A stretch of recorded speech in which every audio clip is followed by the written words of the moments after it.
Doesn't matter. Okay, thank you all for coming. My name is Nader Hashemi. I'm the director of the Center for Middle East Studies, and welcome to our event on the crisis in contemporary Yemen. The war in Yemen is now more than 3 years old. We at the center have long wanted to organize an event on the growing and expanding crisis in Yemen, particularly from a humanitarian perspective and from a human rights perspective. Every time we suggested to other people that we wanted to do an event on Yemen, there was very little interest.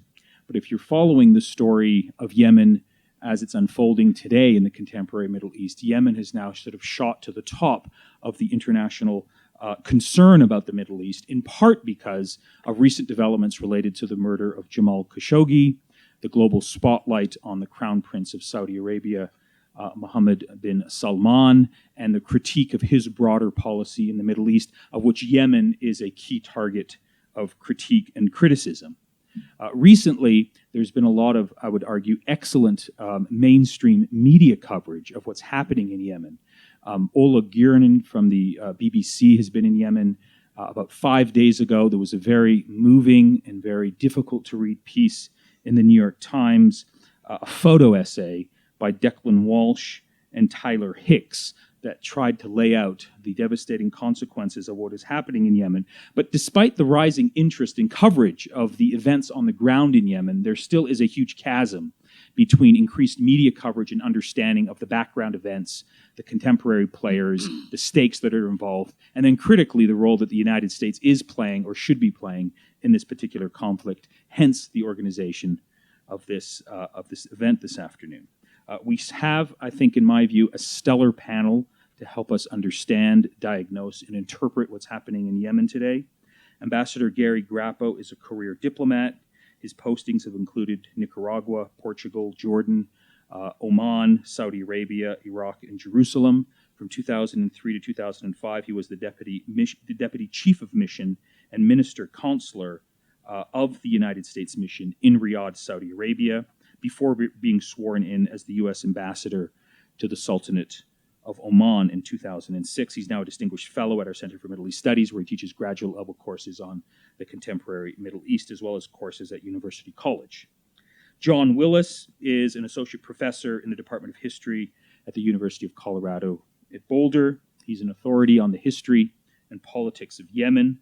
His primary research field is the social and cultural history of the modern Middle East, with a secondary emphasis on the histories of empire, Islam, and the Indian Ocean world. And he's the author of Unmaking North and South, Cartographies of the Yemeni Past.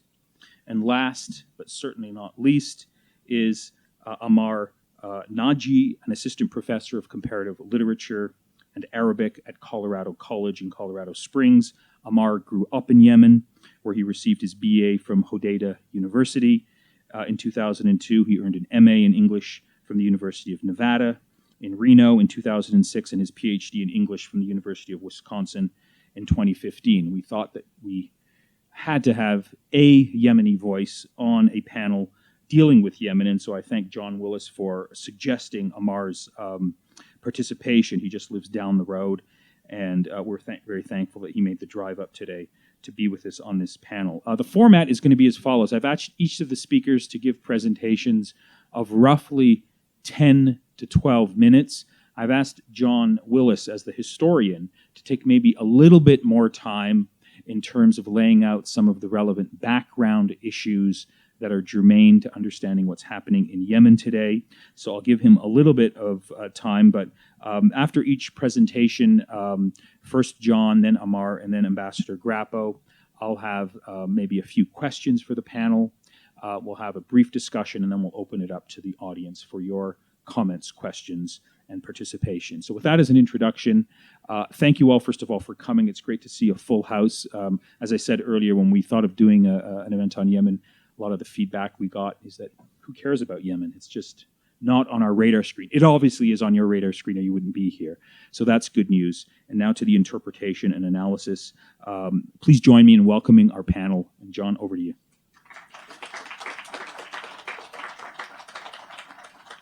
So thank you, Nader, and I'm very excited to be here with Ambassador Grappo and Professor Naji. And I want to begin with a brief story. Now, again, Nader and I had very different understandings of what constituted history. I thought, as a historian, that we need to go back at least to the end of the Cold War, and I'm going to slightly split the difference and go to the year 2000. In which Yemen celebrated the 10th anniversary of the unification of the formerly separate states of North and South Yemen. Now, I was in Aden at the time, and I had a friend who was a journalist for a major newspaper called 14 October, 14th of October, born and raised in the city of Aden. And I remember at the time how happy he was for unification, and how he could finally explore Aden's pre-colonial past without worrying whether or not he was collaborating in the perpetuation of an imperial history, that is, a history that had transpired during over 100 years of British colonial rule in the south of Yemen.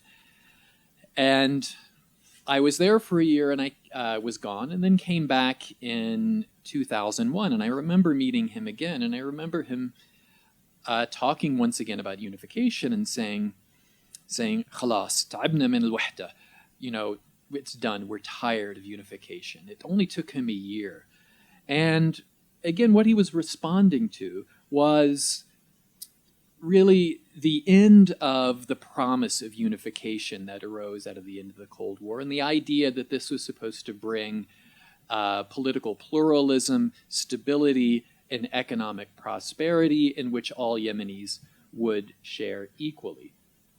Now, at that time, we could point to a number of things that had already signaled some serious political and economic troubles. Just in terms of the basic material realities of life, we could already see the drop in the value of the rial. Yemen, in order to secure international funding, had to sign on to an International Monetary Fund plan structural readjustment that ended subsidies on basic commodities for Yemenis. What we saw was a political system that was increasingly non-representative or just representative of very particular elite formations. And what became clear by the time we got to 2000 in particular was that the political change that a lot of people had hoped for wasn't happening. And I think there was no clearer symbol of this than the presidential elections of the year 2000, in which Ali Abdullah Saleh, who had ruled North Yemen from 1978 and then the two Yemens from 1990, he ran for president representing his party, the General People's Congress, and the only competitor in this election was a lesser member of the General People's Congress. So he literally ran against a nobody from his own party. None of the other major parties actually ran candidates. So what we saw was more or less the embodiment of what Yemen under Ali Abdullah Saleh had been to a certain extent. One-party rule or rule of the elites. Now, when we get to the beginning of the 21st century, of course, and once we have the attacks of September 11th, this is going to change the calculus, not necessarily of internal Yemeni politics, but international politics in a way that affects Yemen. The fact that the U.S. more or less establishes itself above international rules of sovereignty, the ability to strike back regardless of what international law says, and the fact that the U.S. saw potential enemies in Yemen itself. And we see this in particular, for example, in, when was this? In 2002, 2003, the first major drone attack happens in Yemen, attacking Sinan al-Harithi, who was one of the people responsible for, or at least allegedly responsible for, the bombing of the USS Cole. Now, what we see very early on, and I can tell you because I was there and I was in some at least one party meeting before my Fulbright was canceled and I had to leave. is that Ali Abdullah Saleh aligned himself with the U.S. war on terror very quickly, and against some very not vocal and not so vocal opposition. And so what we have is an alliance between Yemen and the U.S. against al-Qaeda in all of its manifestations. And of course, what happens is this war on terror also becomes a tool in the toolkit of repression of the regime at this time. You could wield the language of terrorism against a number of different enemies at different moments. Now, this is where we begin to see, in the just a few years after September 11th, the emergence of a number of opposition forces. Now, already, I'll tell you another story from 2003. As in Sana'a, I used to go to a small bookstore that sold books from the Zaidi religious tradition. It's a form of Shiite Islam, although it's very different from the Twelver Shiism we see in Iran or the Sevener Shiism we see in parts of India and elsewhere. But I remember sitting with the young bookstore clerk. He wasn't the owner, and we'd sit often and chat. And his friends came in with a stack of flyers that they were going to put around Sana'a. And in Arabic, they said, "Death to America, death to Israel, curses on the Jews, and victory to Islam."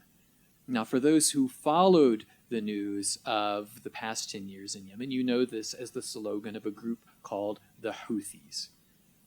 And it's sort of their chant. And I remember reading these and my friends saying, well, we don't mean death to the American people. And again, it's sort of common political rhetoric. I didn't think much of it. In fact, I took one of the flyers home as a souvenir.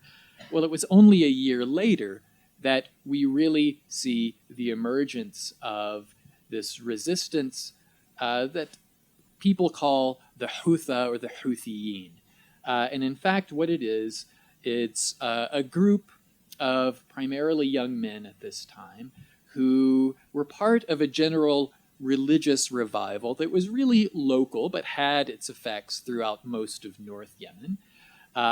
They called themselves the Believing Youth, the Shabab al-Mu'mineen, and they'd gathered around a man named Hussein Badruddin al-Houthi, who'd had a history of relations with some other political formations, a party called the Party of Truth, which was a political party, a very small political party that tried to contest parliamentary elections in the past. And what we see from this northern province of Saada, and among this group, is increasingly vocal criticism of the regime of Ali Abdullah Saleh. And in fact, not saying much that was controversial. A lot of people agreed with that. And in fact, what I know from directly after September 11th is he'd actually commanded that people not speak against the U.S., not speak against Israel from the mosques, that he'd clamp down on expression. So in fact, what the Houthis were saying at the time were things that a lot of people were saying. It just so happens they did so from the position of the Zaidi faith, which puts a great emphasis on ethical action in this world. So what transpires after this are a series of military conflicts between the central government and this group who call themselves the Houthis that turns into over 6 periods of warfare between 2004 and 2010 that at different times brings in Saudi Arabia militarily on the side of the Yemeni governance. So there's a much longer history of Saudi military intervention and political intervention in Yemeni politics, quite honestly, down to before the 1930s. In fact, that was there. So we see the emergence of what is called the Houthi movement, or the movement of the believing youth, that doesn't have the political aspirations of governing the country, that more or less is protecting its space and protecting its rhetorical space, its ability to speak to politics, speak truth to power in its own form. A year after 2004, we have another major element, which is the forming of a political group called the Joint Meetings Party, which brings together all of the major Yemeni political opposition parties, including the most powerful opposition party, the Yemeni Congregation for Reform, the Islah Party, which is itself a party that brings together some major tribal members, the Muslim Brotherhood of Yemen, and some of the Salafis, the sort of what we could call scripturalist Muslims under Abdel-Majid Zindani. So they come into this, and the Yemeni Socialist Party, among many smaller parties. So what we have is a much larger opposition grouping that begins to challenge the presidency of Ali Abdullah Saleh. The next major event happens a year after this, 2006, in which we have a major escape of Al-Qaeda members from a prison in the southern city of Aden, and these members go on to form the Yemeni branch of Al-Qaeda, or Al-Qaeda in the Arabian Peninsula. So what we have is an emergence of a Houthi opposition in the north. We have a new alliance between major opposition political parties. We have the reformation of Al-Qaeda in the Arabian Peninsula in Yemen. And then in 2008, we have the emergence of another political movement from the Yemeni south. And this comes out of former members of the South Yemeni military who were more or less opposing the government because they hadn't received the pensions promised to them in exchange for their military service. And they form a movement that is ultimately called Al-Hirak, the Southern Movement. And so already, long before the Yemeni uprisings break out, we already have new alliances emerging, new powerful opposition forces that are working with informal politics and working outside of former politics. So what we see is a general discontent that is generated both by deteriorating material circumstances, the IMF structural adjustment plans, the drop in value of the rial, cutting of subsidies.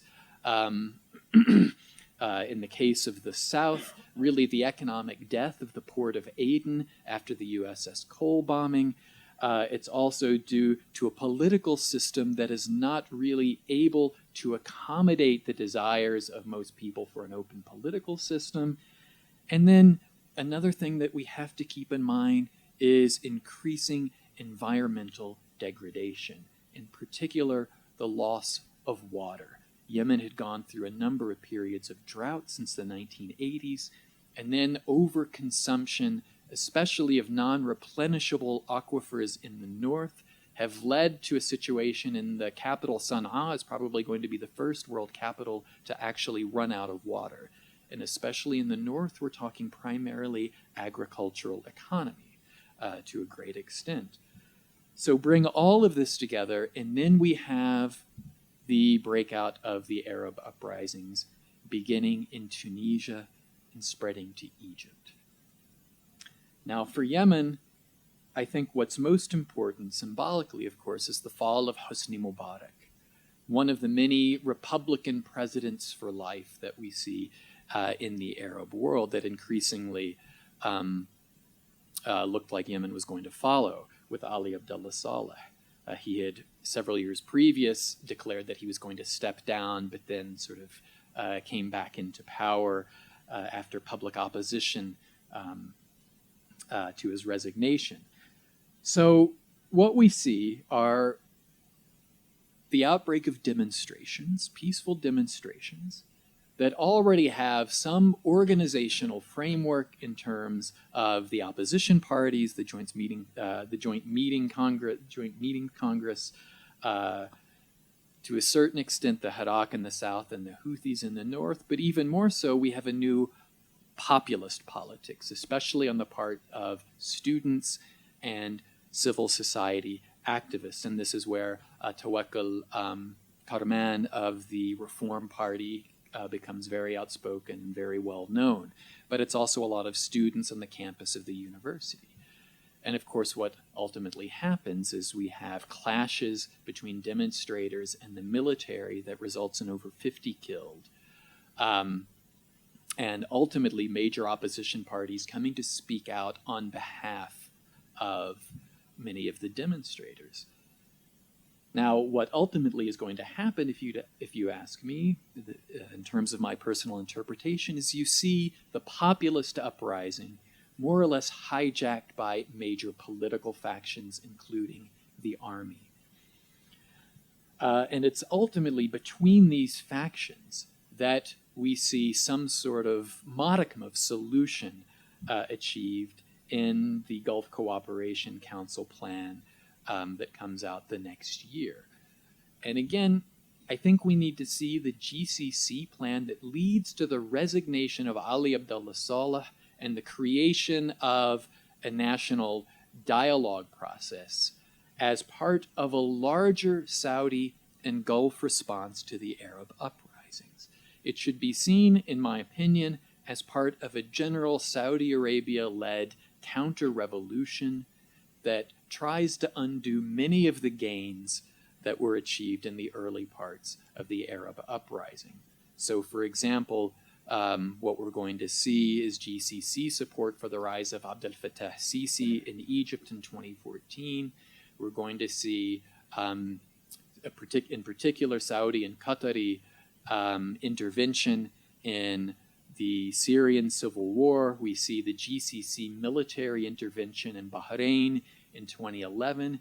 We see the GCC and especially Emirati support for the NATO military intervention in Libya. And in part, what we see is an attempt to roll back popular politics and try to contain it. So the GCC plan is an attempt to manage Ali Abdullah Saleh's succession, his resignation and succession, without revolutionary change. So this is why we have, in a sense, his vice president, Abdurrabbu Mansour Hadi, elevated to the position of the presidency as a very weak president, whose term, by the way, was only supposed to last 2 years until the end of the dialogue process. What happens, in effect, is that the dialogue process fails. It doesn't really meet the desires of the Hirak movement or the Houthi movement, and many of the populist forces are simply cut out. So what it seems like is a plan that's meant to stifle change rather than to encourage it. And so what we ultimately see, and again, much of this happens min tehet li tehet, sort of not in the pages of newspapers, but in sort of backroom dealings, we have what seemed to be at the time an unlikely alliance between members of the military loyal to Ali Abdullah Saleh and the Houthis themselves. That's going to result in 2013, 2014 in a military alliance that sweeps south into the capital of Sana'a. And as a response, what we're going to see is that Hadi himself is going to tender his resignation, flee to the south, and then revoke his resignation. And this is where we begin to see what becomes the current war develop. Because the forces of the alliance between Ali Abdullah Saleh and the Houthis more or less chase him to the south. And they come up against the Hirak movement, what we could call Southern secessionists, and then what we could call sort of Southern regionalists, who are very much opposed to the return of Northern military forces, not because they're in alliance with Hadi, not because they believe he's a legitimate president, but simply because they don't want Northern military forces emerging or coming into the South and taking over the capital as they did in 1994.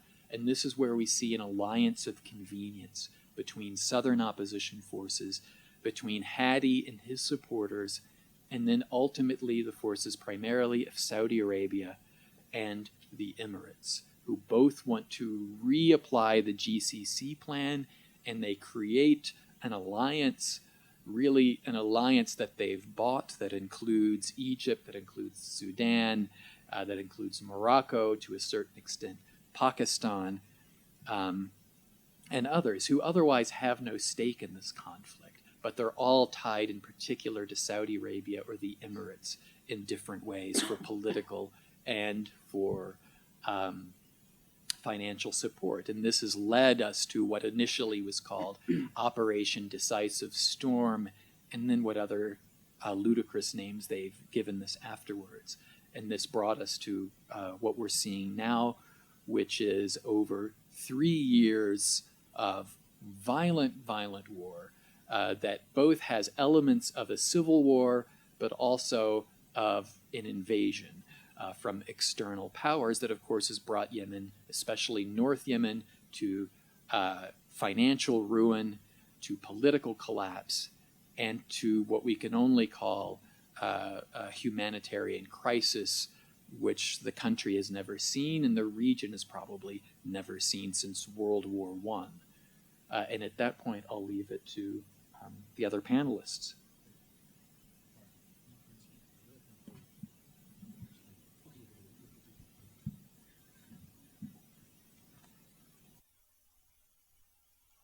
I choose to stand up because I've been driving for almost 2 hours from the Springs and traffic, so I'd like to stretch out. Is it working now? Is it good?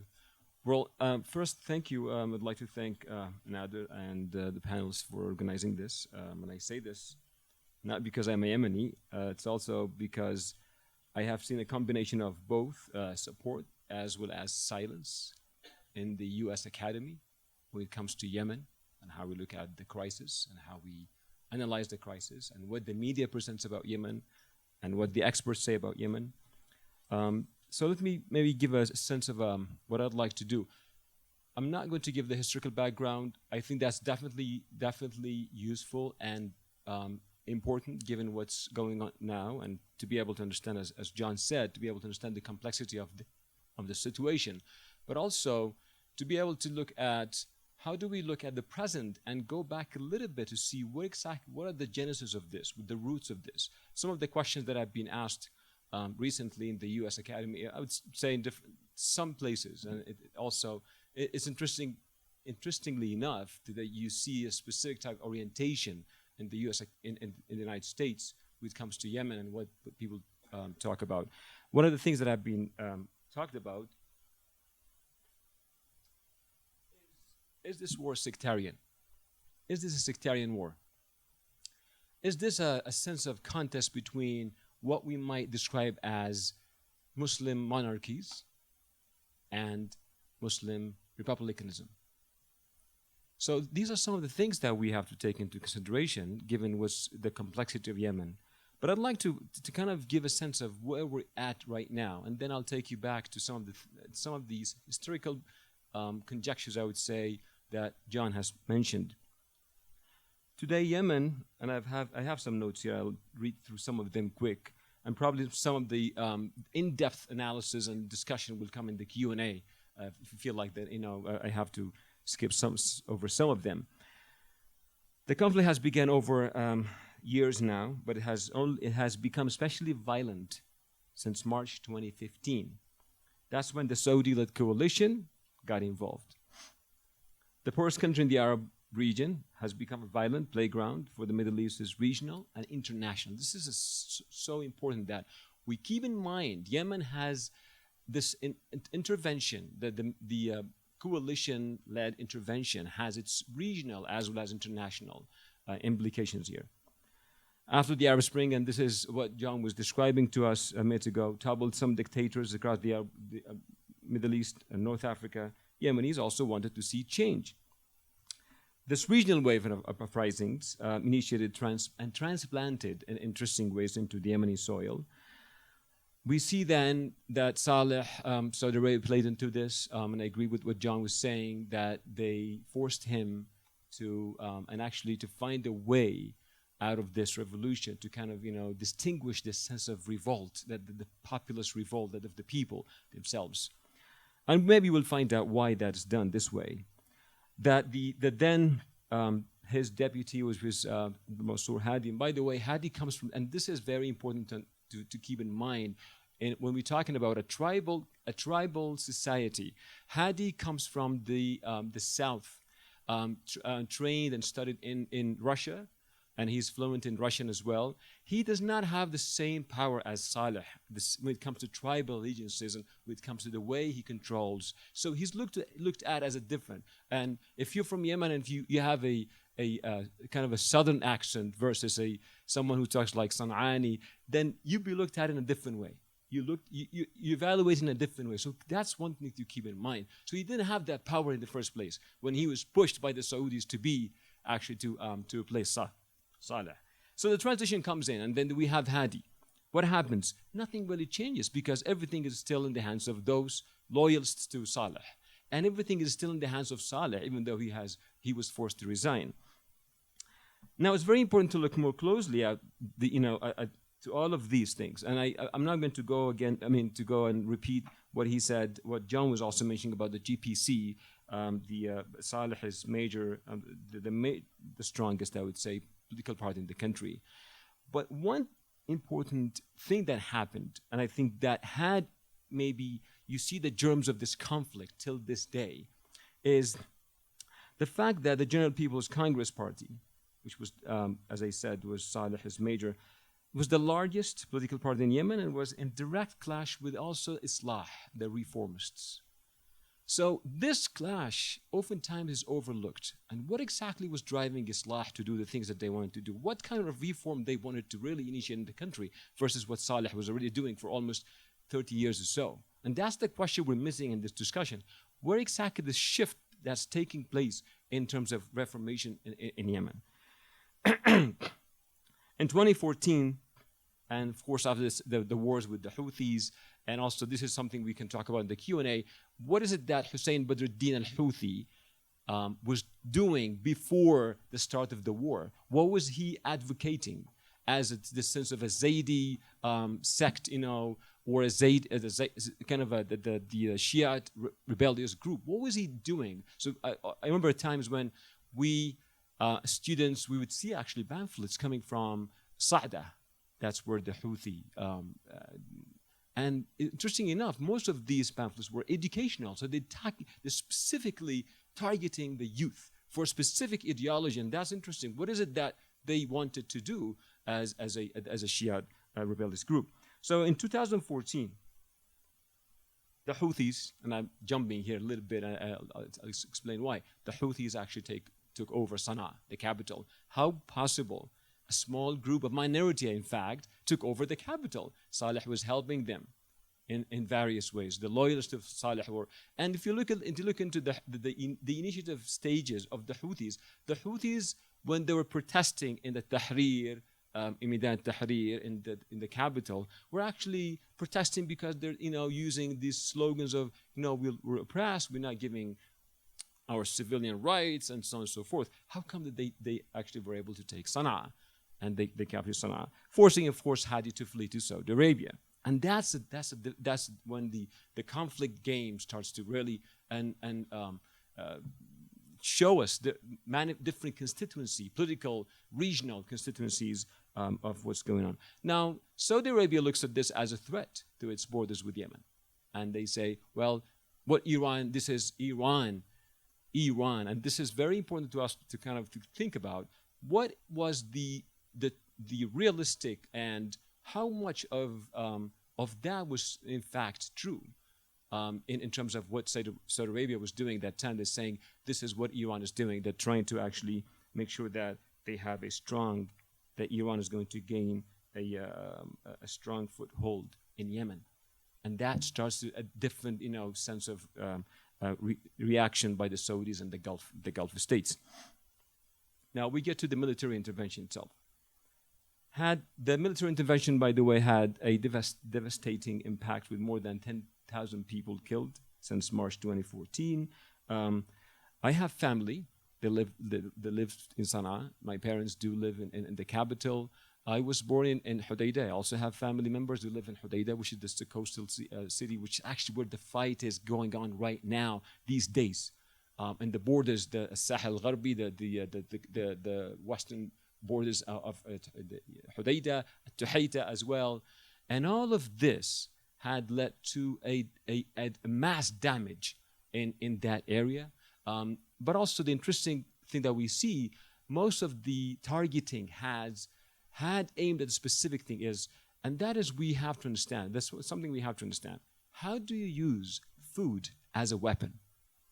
Blockade of food and resources and medical supplies as a weapon to force Houthi-led or Houthi-held areas, right? The populace, the people, to force them to actually make sure that they will not follow the Houthis.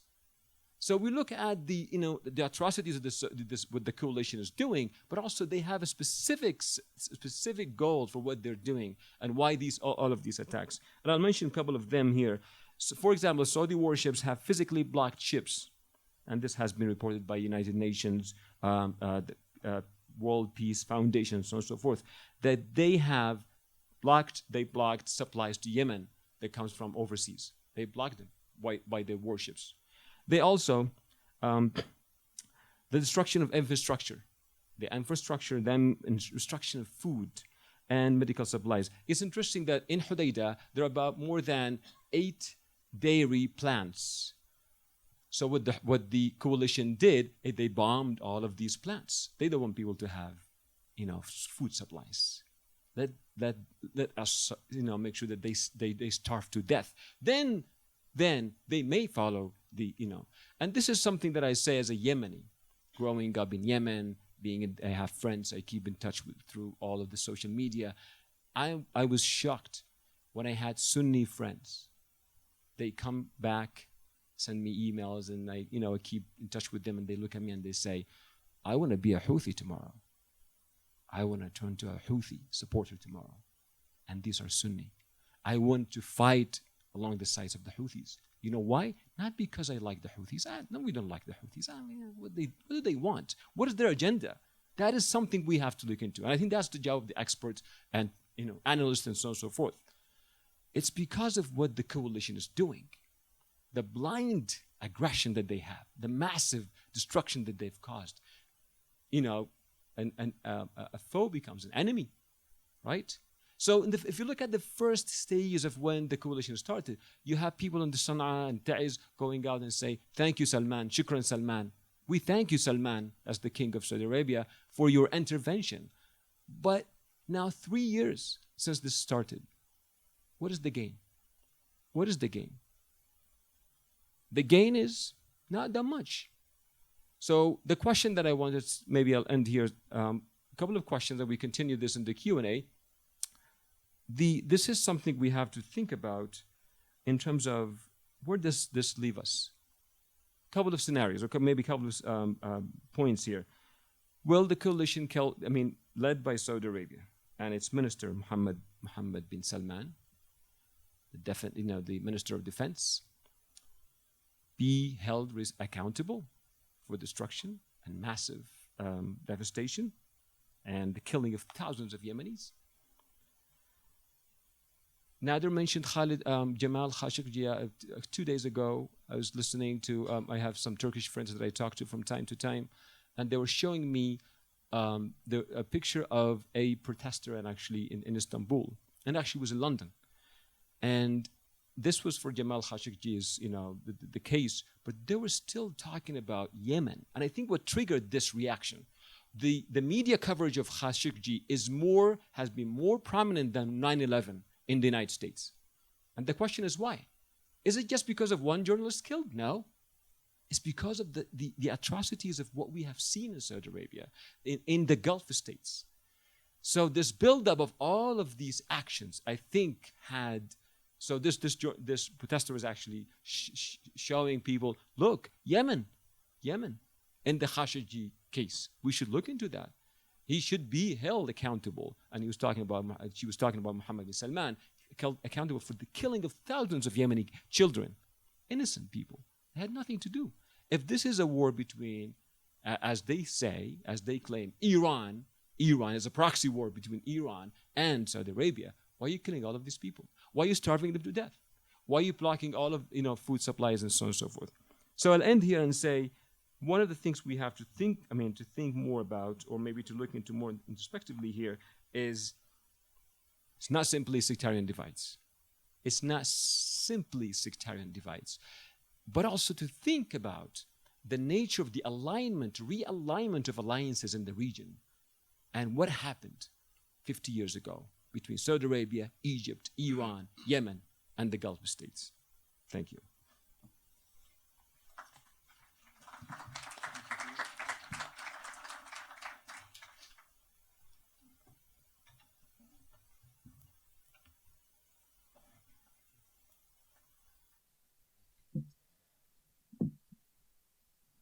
Well, good evening. And I want to thank both John and Ammar for their comments. Will kind of serve as a backdrop for the approach that I'm going to take, and that is, well, here we are today in this horrific civil war with no prospect of a solution. What do we do about it? And in doing that, I take the perspective of a diplomat and start to make some attempted objective assessments.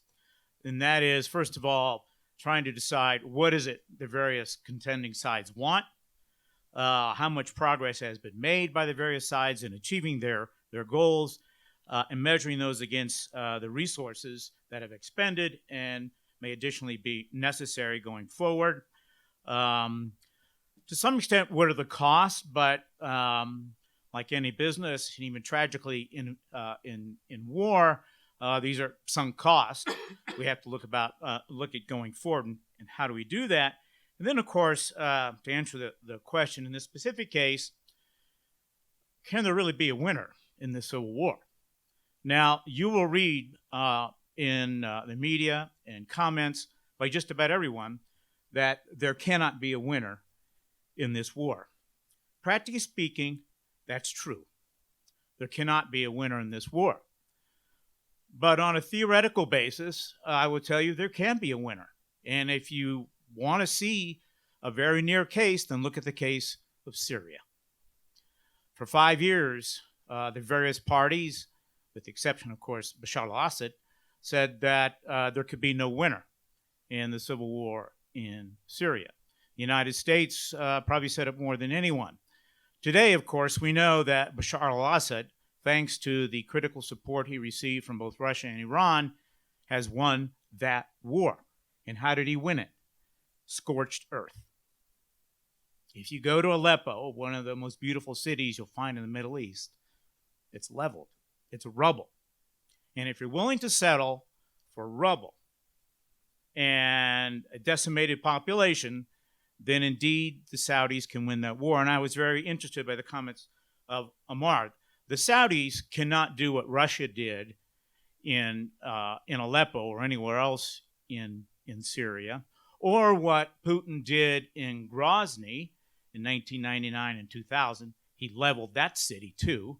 The Saudis can't do that because they don't have the resources. They don't have the international cachet that the Russians do. They simply can't get away with it in terms of just wiping out cities. And by the way, there aren't that many significantly sized cities in Yemen.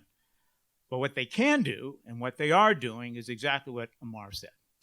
Starve the population by destroying infrastructure, food-producing sources, preventing humanitarian relief from reaching the Yemeni people. And that's happening, and it has been happening. So I will say to the answer, can the war be won by the Saudis? If they're willing to accept the losses, by the way, all the losses are Yemeni, yes, the war can be won. I just briefly look at the position of the Houthis. Of course, they're, at least from my perspective, the Houthi engagement in this war stems from decades-long grievances that they have held against repeated governments in Yemen. This dates back to the early part of the 20th century.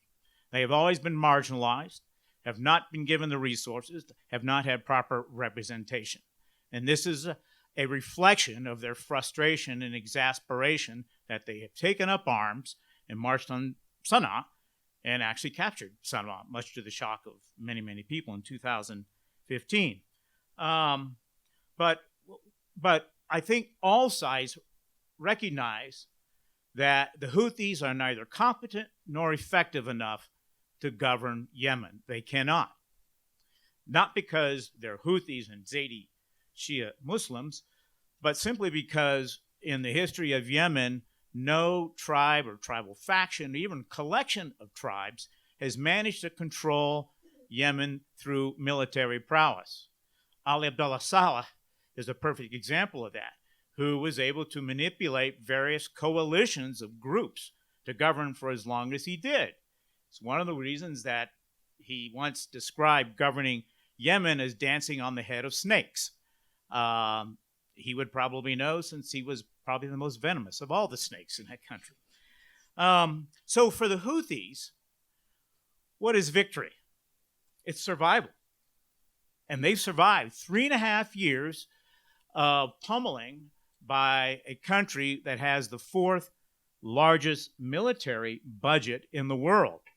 That's pretty significant. United States, Russia, China, Saudi Arabia. And by the way, they have the most sophisticated weapons too. So for them, they've been victorious. Also, of course, at the expense of the Yemeni people. All they need do is wait out the Saudis. Either the Saudis go home, or they simply wait until they're given the place at the table they think they deserve. Now, if we move to Saudi Arabia, this is a kind of different perspective. John referred to the history of, just very briefly, Saudi incursions into Yemen, and there is a very long history of that. Abdulaziz Saud, the founder of the modern Saudi state, I was told by a very senior Saudi royal, had imparted 2 pieces of wisdom to his older sons shortly before he died. The first was always maintain a strong and close relationship with the United States. The second was never turn your back on Yemen. And he had some reason to say that. He was aware of the history of tribal tensions and the potential impact that could have on Saudi Arabia. He also had an unfortunate experience of his own in Saudi Arabia. In 1934, he invaded Saudi Arabia. He invaded Yemen in an attempt to take a significant portion of Yemeni territory. He failed. So he always had that sore that was never treated when it came to Yemen. And today, after 3.5 years of war in that country, 18,000 airstrikes against that country, which never had a particularly well-developed infrastructure to begin with. They have failed to remove the Houthis. It's a stalemate. Saudi Arabia expends, on average, about $6 to $7 billion a month in that war. And it's not just in weapons. Yemen today still has a rial, which is still used. What do you think props up the rial? The Saudis. 8-9 months ago, they just deposited $2 billion in the Yemeni central bank to prop up the rial.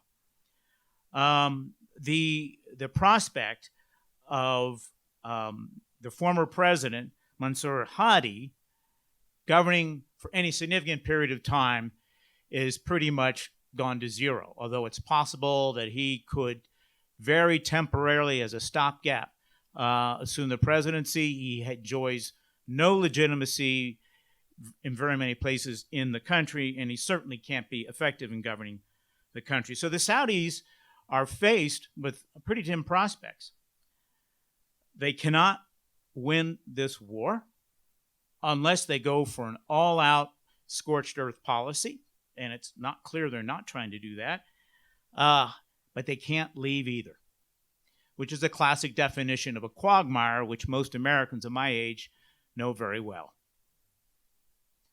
So with this maximalist policy that the Saudis have taken has failed.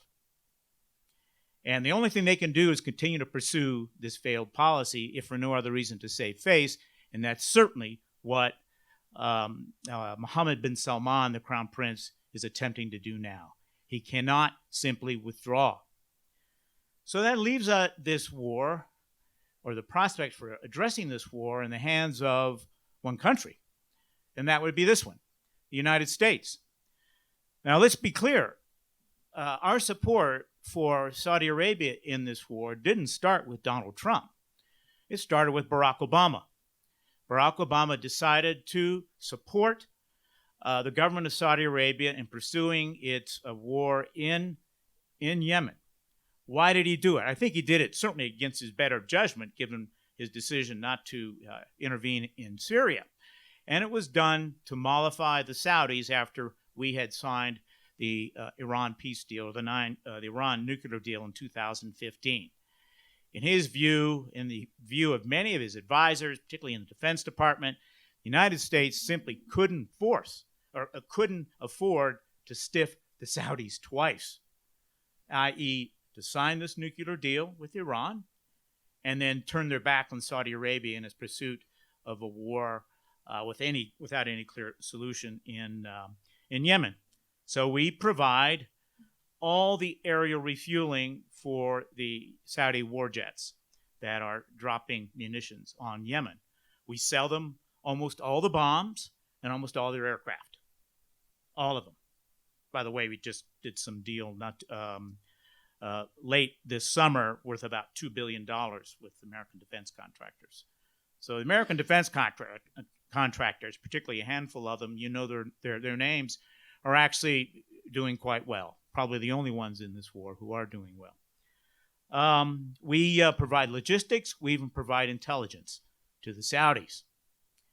And this is particularly why Saudi Arabia cannot pursue the kind of war that Russia did in Grozny or that Russia and Syria did in Syria itself, because they are dependent on the United States for 80 to 90% of their weapons. They also receive some weapons and weapon systems from Great Britain, and the British governments come under equal pressure to halt that military support. Now, the U.S. continues to maintain that a political settlement in Yemen is a national priority, but no progress has been made to date because very little effort has been made by the United States to date, particularly under the administration of President Trump. Now, Congress has tried to intervene twice to halt these weapon sales, but they have not been able to get the majority that's necessary.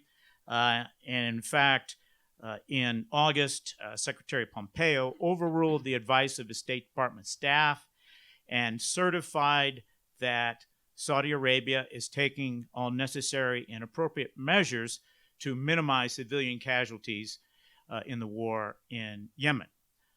His staff, we don't know the actual content of the information that went to him, but probably made the case that the Saudis are not doing enough, probably not nearly enough, to limit civilian casualties in this war. He overruled them, and the sales continue. Now, this war doesn't get a whole lot of media attention, with the possible exception of the report that Nader mentioned in the BBC, and a very commendable report that was done earlier this summer. By the way, you can find it on YouTube and other places by PBS. There's been very little reporting. That's mostly because it's not quite the partisan issue that our media likes to have these days, since this is a war that's shared equally by Presidents Obama and Trump. It's also occurring in a very isolated corner of the Middle East. Most people don't even know about it. And you don't see very many refugees coming out of Yemen. Not that Yemenis wouldn't want to leave, but when you're surrounded on two sides by ocean and two other sides by the world's most inhospitable desert, you don't have many options. Oman is about the only option, and probably fewer than 75,000 have managed to take refuge in Oman. I'll briefly mention Iran. I think it gets too much attention. The Iranians have an ideal situation to keep Saudi Arabia occupied and to drain Saudi Arabia. For all the resources that Saudi Arabia invests in this war, I mentioned $6 to $7 billion a month. This is a 3.5-year war. The Iranians probably expend only tens of millions of dollars per year. So this is a very low-risk investment. There aren't that many Iranian advisors. It's not necessary. The Iranians have no expectation of a Houthi victory or no expectation of the Houthis ever governing Yemen. In fact, they even advised the Houthis not to take Sana'a. Thought it was unwise and that they would be trying to govern an ungovernable country, and that it would ultimately weaken them. We don't really know how much direction the Houthis take from Iran. It's not clear. They clearly accept weapons and some advice. They are getting assistance from Hezbollah. We don't know how many Hezbollah advisors are there. It was the presence of Hezbollah that initially got the Saudis' backs up. Hezbollah and the Saudis don't play well together. So all they need to see is the Houthis not lose.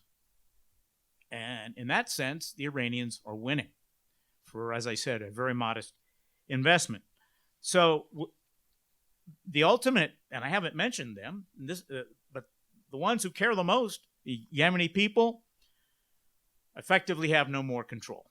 Yemen is moving toward a Somalia, not Somalia today, but Somalia 10 or 15 years ago, a state where you have many statelets governed by local tribes to the extent that they can. Both Al-Qaeda and ISIS have made significant inroads, particularly in the eastern part of the country, notwithstanding the efforts of the United Arab Emirates to fortify some of the southern factions. By the way, they're running against the interest of Saudi Arabia down there, and they're supposed to be allies. So we find kind of a mixed bag of situations in a modestly sized country with a fairly significant population, 28 million, second only to Saudi Arabia. So what are the prospects for moving forward? Well, for a war that we don't think is winnable, and you've heard me say this before, and I say this because it's what I know, and that is concerted American diplomacy could make a difference. And in doing that, I'll just refer to something that's not often cited, and that is the experience of a country where I served twice, in Oman. Those of you who have any understanding or familiarity with Oman or Omani history know that Oman faced its own civil war starting in 1962, which threatened to hive off the southern part of Oman known as Dhofar. In fact, the Dhofar, that war became known as the Dhofar Rebellion. And the Omanis fought against the rebellious Omanis down in the southern part of the country for 8 years and were losing the war until the present Sultan, Qaboos, overthrew the then Sultan, Sayyid bin Taimur, who just happened to be his father. And with that, he took a dramatically different approach. He did not abandon the military campaign. But what he did do is compile a program of pacification. He immediately offered amnesty to all the rebels in the war. He offered to incorporate Dhofar into Greater Oman and to allocate the necessary resources they would need for development. He also brought in a number of leaders of the rebellion into his own government.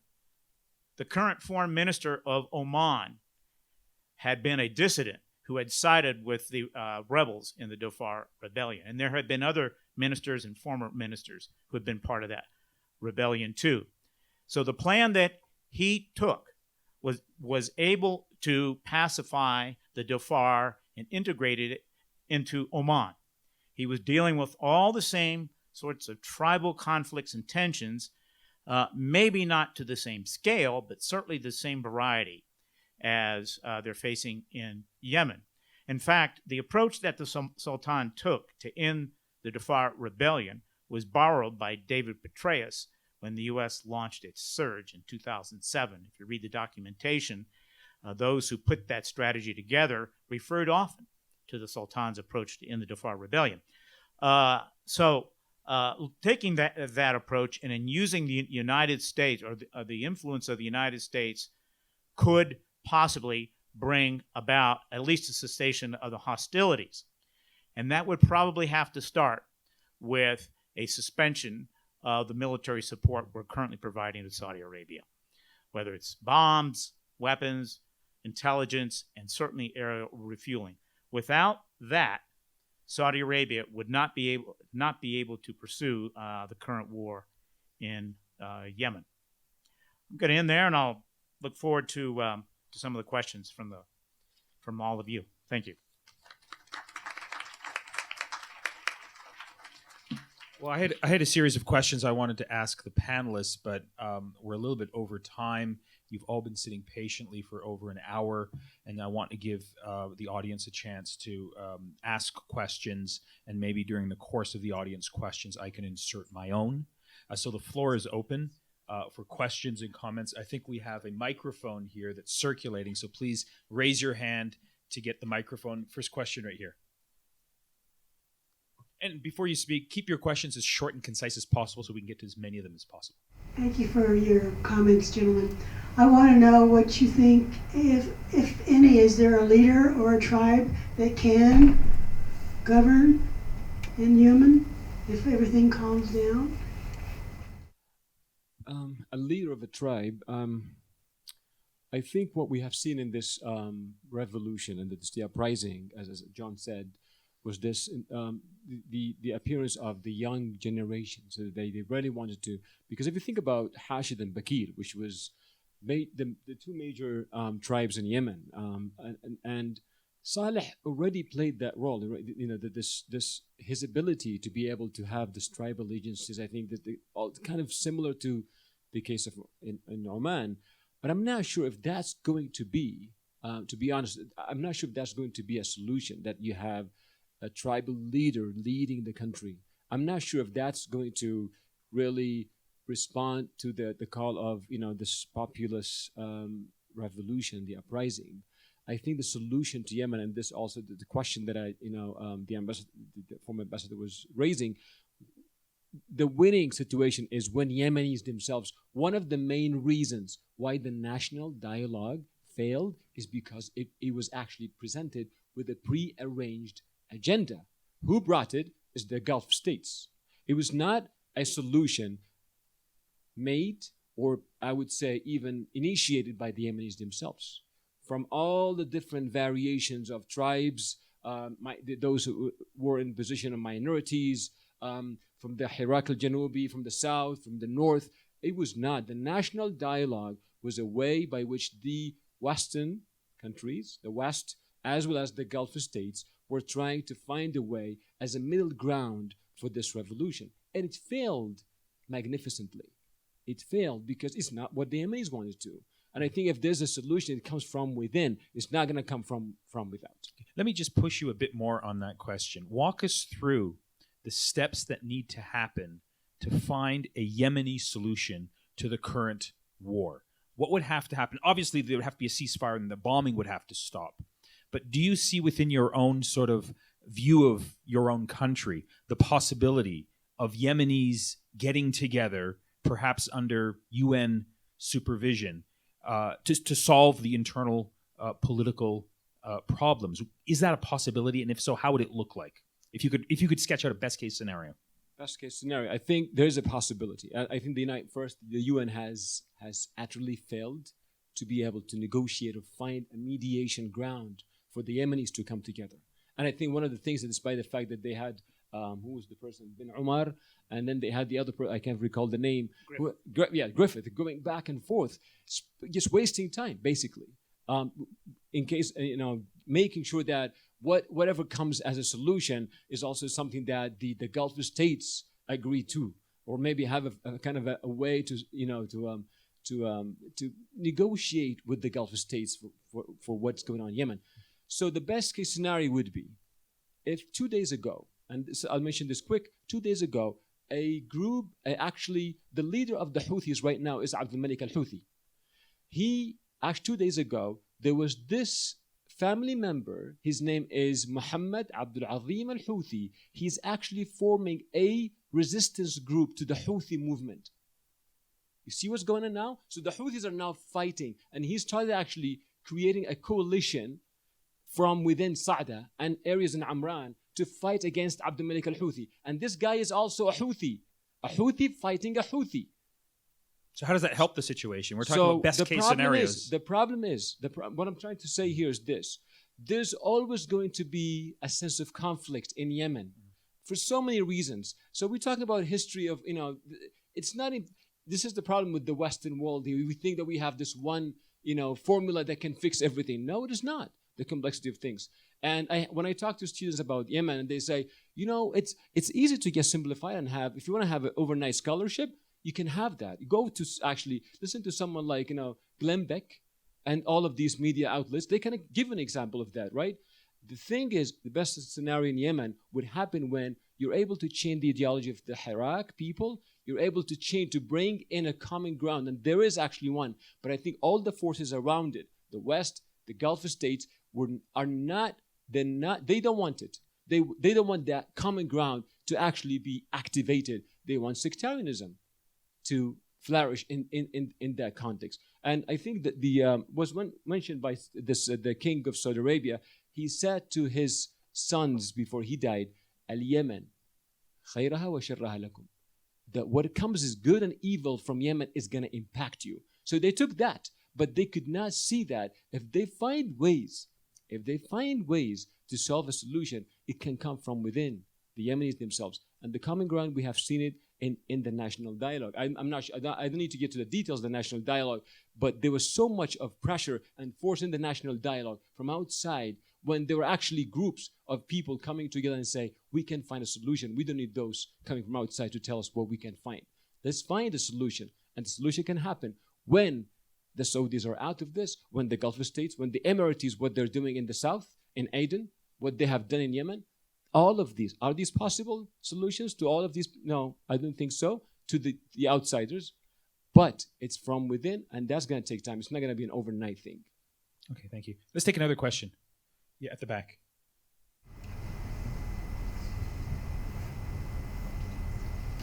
Thank you so much for doing this. Mr. Ambassador, as you said, you believe that diplomacy would be a way to somehow end this war in Yemen. But considering that this administration is big on military spending, not so big on diplomacy, considering Saudi Arabia does not have an ambassador, do you believe that at least starting a diplomatic solution towards this war would begin in this administration? Or would it even be possible to start? In other words, is there any hope that Donald Trump can lead us out of this mess? I think you answered your own question. This president has shown a very marked preference for military action over diplomacy, and it's precisely diplomacy that can only resolve this problem.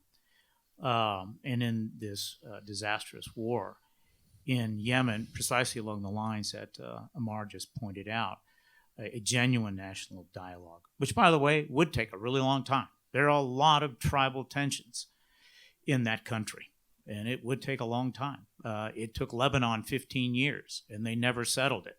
They just got tired of fighting. But it was diplomacy that finally brought that conflict to an end, and it's diplomacy that will bring this to an end. But as long as the United States continues this really unconstrained support for Saudi Arabia, they can pursue a scorched earth policy. And I think, as the United Nations just warned in the last several weeks, they are facing a humanitarian crisis unlike anything they've ever faced since World War I. As I said, Yemen is not a small country, 28 million people. 22 million of whom are dependent on some form of humanitarian assistance just to exist, including water, to which John referred. 14 million facing starvation. So something needs to happen very, very quickly, or the casualties are going to start increasing exponentially. But this administration, perhaps in a different Congress, maybe, a different Congress that wouldn't authorize defense sales to Saudi Arabia, could have an impact. Gary, let me push you a bit. Hypothetically, sketch out the following scenario. 2020, we have a new president. He cares about what's happening in Yemen. What steps would he have to take, or could he take, to get us to a better place? Take a firm stand on the outcome that we want to see in Yemen. That is an outcome that's determined by Yemenis and Yemenis alone.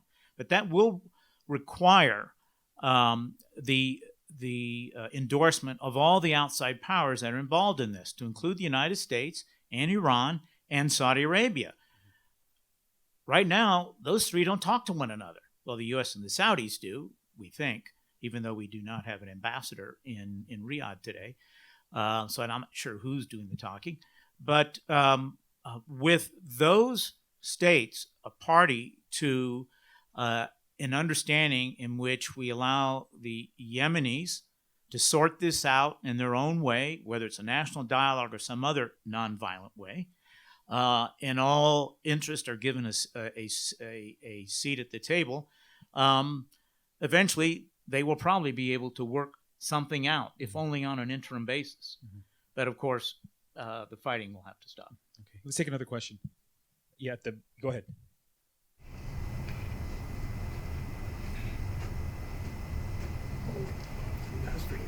Oh, yeah. Well, to me, the reason that the war continues is pretty obvious. I think the U.S. corporations, the military corporations, are reaping the benefits. And not to belittle your contribution to peace efforts, but have you really ever seen or is there a precedent for when the diplomatic efforts can kill the golden goose that the military government or that the military-industrial complex is reaping in order to achieve any kind of peace efforts? I think you mentioned something a few minutes ago in terms of diplomacy beating or having a solution as opposed to military conflict. But I mean, can you really see an opposition to the military-industrial complex that is fueling this conflict? Well, I think there's already a fairly significant opposition in Congress to continued support for the Saudis in this war, including a number of Republicans who don't like this. And I could foresee, depending on what happens a week from today, where support for ending military sales to Saudi Arabia could actually gain some traction. And so, yes, it can happen. I think it's also going to require an interest on the part of the general American public, which, as I indicated in my initial remarks, has not been there to date. Most Americans are unaware of this conflict and are unlikely to become interested. So it's going to take Congress, because I don't believe the administration will do it. But it can certainly happen. Has it happened in the past? We can look at some circumstances. There was a lot of pressure applied on the Bush administration after the invasion of Iraq, particularly in the latter stages when it was pretty clear how terribly that war was going, that we wanted to see action, and it eventually led to the election of Barack Obama. And things changed considerably after that in terms of our engagement in Iraq. So, yes, it can happen, and it's going to take some interest on the part of the American public in terms of how we choose our leadership. Sure. Another question, yeah. So I wonder if I could add something. Okay, go ahead, John. For that. So I think one thing we have to remember is that Senators Chris Murphy from Connecticut and Rand Paul from Kentucky have been very outspoken against arms sales to Saudi Arabia since the first couple years of this war, so there already is a contingent in Congress opposed to this. Two, we have to keep in mind current events. Now, the murder of Jamal Khashoggi has been important for this.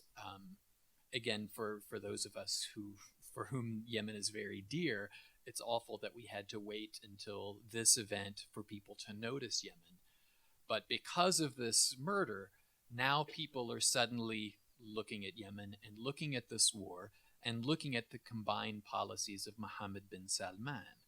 Now remember that it's he who really has been overseeing this, not only that, but also the siege of Qatar as well. So he's generating a lot of opposition, both in the region and within his own family. So there are other events in the works. We can't quite see what will happen, but we're on the verge of potentially things changing and possibly a political window opening to do something about Yemen. I would just add on that point, when the Senate vote came up about a year ago to cut off U.S. arms supplies to Yemen, the vote was roughly 44 in favor of cutting off arms supplies and a little over 50 in favor of continuing the current relationship. The supporters of the resolution, who were trying to bring about a better U.S. foreign policy, were surprised that they got 44 votes. It was actually much larger than they anticipated, I think broadly responding to public pressure and the work of activists. So the options of, I think, bringing about at least a shift in U.S. foreign policy, at least at the Senate level, are much greater than most people realize. Next question. Yes. Thank you all for, it's really amazing. One of the best presentations, panels that we've had in my 2 years at Corbell. I wanted to ask quickly about Al-Isla topic that Professor Naji mentioned. First of all, clarify who you're talking about so we're all on the same page. Al-Isla is essentially, I believe, a Muslim Brotherhood chapter, if you will, in Yemen. In Yemen. Interestingly, Abdul al-Yadumi, who was the leader of Al-Isla, met with MBS and MBZ in Riyadh at the end of last year. And then now, of course, according to BuzzFeed, reports that there is sort of these UAE-backed private military contractors that have taken on this sort of assassination campaign against Al-Isla's leaders. You also have the UAE reportedly making significant cash payments to Al-Qaeda in the Arabian Peninsula, operating in Yemen, and allowing them to continue their operations. I'm wondering what sort of effect that has on the state of play in Yemen, and whether that will change any alliances, bring people onto the Houthi side, or just create sort of a new Sunni opposition to the Saudi Emirati campaign. John or Ammar, do you want to, or Gary? Use the microphones so that people can hear you. Yeah.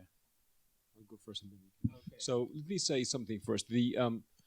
What the Saudis were doing, in fact, before the start of the war, before the Houthis coming out of Sada, and there was what I like to describe as the sense of media propaganda in Yemen against in Damaj. I don't know that the name Damaj is not really on the new, when it comes to Yemen, but basically this is a place where actually had all of this conflict between the Saudis, the Saudi clerks coming, teaching people that what the Houthis are doing is really, is a deviation of the Islamic tradition. You really have to protect your ideas. You really have to protect your ways of thinking about Islam and all of this.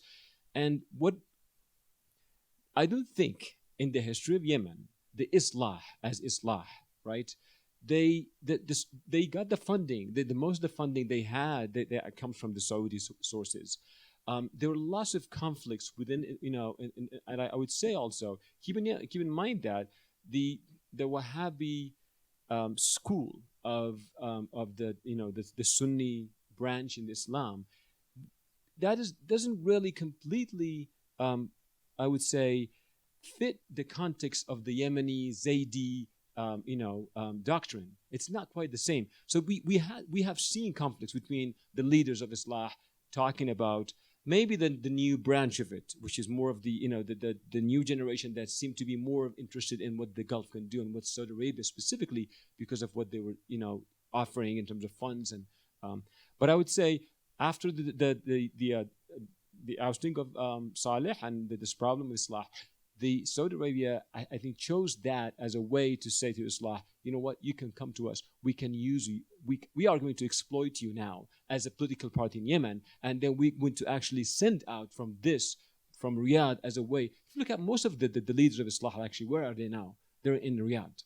Interesting enough, they have given up their agenda, which they wanted to have in the first place when they had the demonstrations in Sana'a, to the Saudis.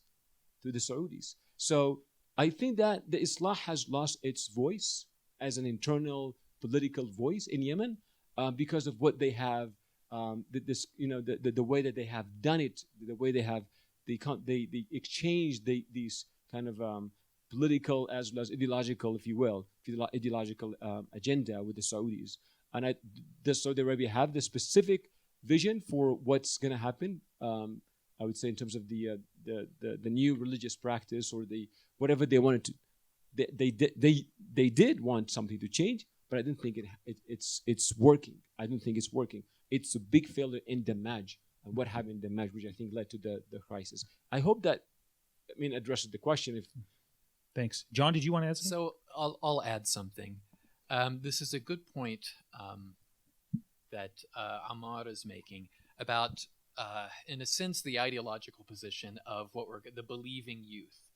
They were more a religious activist group that came out of the north, and in part they were debating with this literalist school of what we call a Salafiyya in Damaj. And in fact, I knew some guys involved with something that's called the Zayd bin Ali Cultural Foundation. And what they would tell me is that, the Salafi Islam, this literalist version of Islam, it doesn't belong to Yemen. We have our religious traditions, and it's not that. Now, one of the bigger issues when we talk about Al-Qaeda, this has a slightly different origin. And I would mention one, the return of the Arab Afghans, people like Tariq al-Fadli in the south, and also the civil war in 1994, in which Ali Abdullah Saleh mobilized what we could call sort of the extreme of the Saudi-supported Salafis and some of these Arab Afghan folks, and used them as a weapon against the South because it had been a socialist country since 1967. And so, for example, that's when a lot of the bars were shut down in Aden proper, and the brewery that the British built was destroyed. Yeah.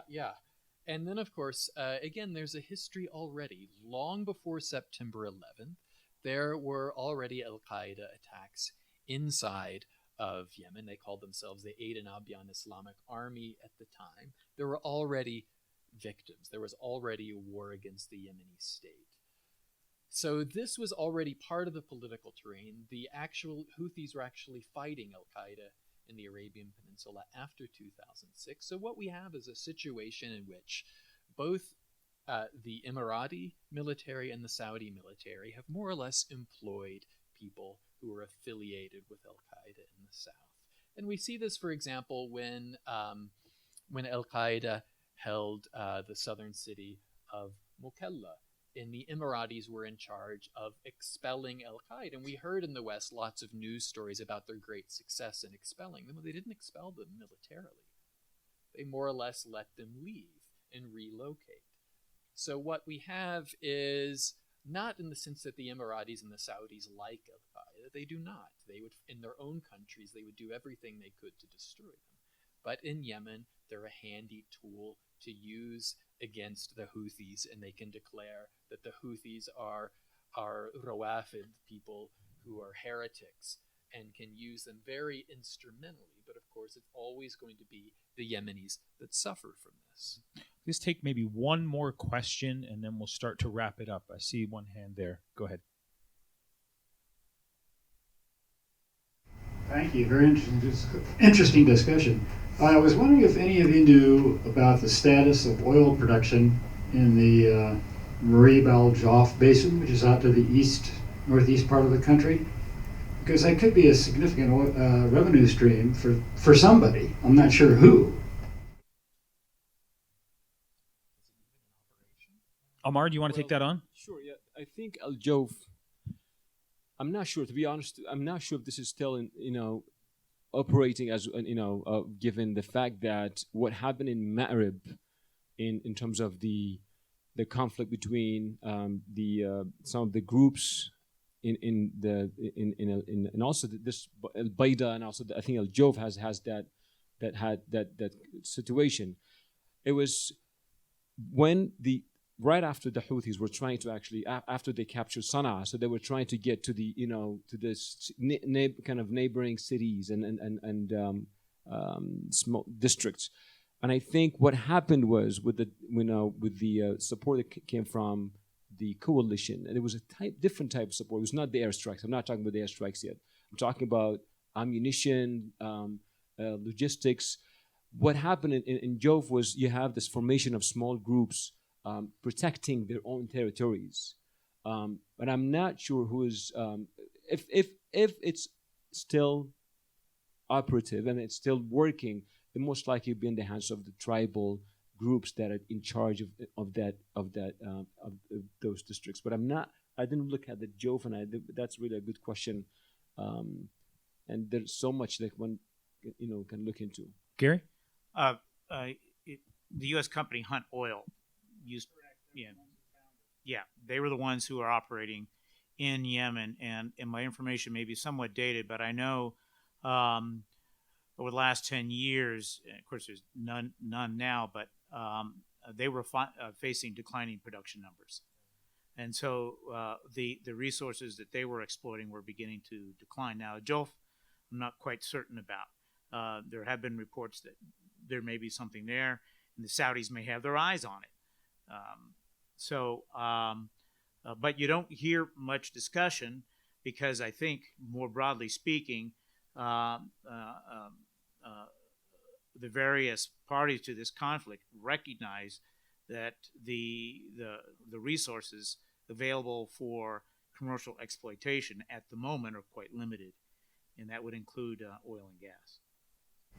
Well, and Hunt turned had Exxon come in and they bought a substantial amount of that deal, you might say.